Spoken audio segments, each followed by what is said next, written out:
ఆ నదికి పేరే సరస్వతి అని అంటారు. అక్కడ ఒక్కచోటే భూమి మీద కనిపించేది ఆ నది. ఈ ఏడాది ఆ నదికి పుష్కరాలు.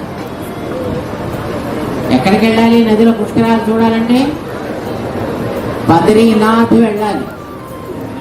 బద్రీనాథ్ ఆలయం దగ్గర నుంచి అలాగా ఈశాన్యం వైపు ఒక 3 కిలోమీటర్లు నడిస్తే మన భారతదేశానికి చివరి ఊరు మానా అని అంటారు.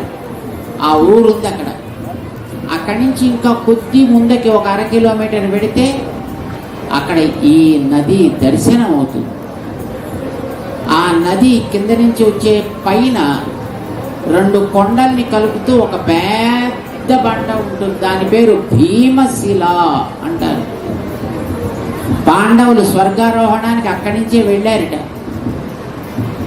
ఆ కొండ దాటడానికి ఎట్లాగా అని ఆలోచిస్తుంటే భీముడు పట్టుకొచ్చి ఒక పెద్ద రాయిని వేసి దాన్ని ఒక పెద్ద బ్రిడ్జి లాగా తయారు చేశాడన్నమాట. దాని పేరు భీమశిల అంటారు.